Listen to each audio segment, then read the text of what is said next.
ప్రస్తుత కాలంలో ఉన్న ఈ అమ్మాయి తమ ఇంట్లో ఉన్న టీవీలోకి చేతిని పెట్టగానే ఈమె చేయి టీవీ సీరియల్లో ఉన్న యువరాజు దగ్గరికి వెళ్ళిపోతుంది. అప్పుడు అక్కడున్న పనివారు దెయ్యం దెయ్యం అంటూ భయంతో అక్కడి నుండి పారిపోతారు. కానీ ఈ అమ్మాయి ఇతడి శరీరాన్ని తాగుతూ ఇతడిని పట్టుకుంటే అచ్చం మనిషిని పట్టుకున్నట్లే ఉందని సంతోషపడుతూ ఇతడి బాడీని తాగుతూ ఉంటుంది.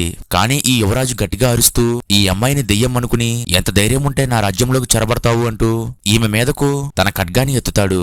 అప్పుడు ఈ అమ్మాయి తన చేతిని వెనక్కి తీసేసి వీళ్ళేంటి నన్ను దెయ్యం అనుకుంటున్నారు, నేను చూడడానికి దెయ్యంలా ఉన్నానా అని అనుకుని సరే ఒక పని చేస్తా ఆగు అని మళ్లీ తన తలను టీవీలోకి పెట్టగానే ఈమె మళ్లీ టీవీ సీరియల్లో ఉన్న ఆ యువరాజు దగ్గరికి వెళ్ళిపోతుంది.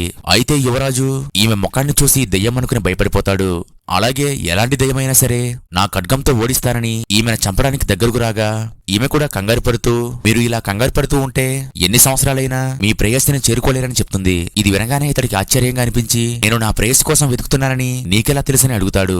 అప్పుడు ఈ అమ్మాయి నేను నీ జీవితాన్ని అంతా టీవీ సీరియల్లో చూస్తున్నానని నీకు జరుగుతున్నది జరగబోయేది కూడా నాకు మొత్తం తెలుసని చెప్తుంది. వెంటనే రాజుగారు మోకాళ్లపై పడి మీరు చూడడానికి దేవతలా ఉన్నారు, కానీ నేను పొరపాటున మిమ్మల్ని దెయ్యం అనుకున్నాను, నన్ను మన్నించండి అంటూ వేడుకుంటూ ఉంటాడు. అప్పుడు ఈ అమ్మాయి రాజుగారిని చూసి నవ్వుకుంటూ ఉంటుంది. ఆ తరువాత ఏమైందో తెలియాలంటే వీడియో లైక్ చేసి నెక్స్ట్ పార్ట్ ని కామెంట్ చేయండి.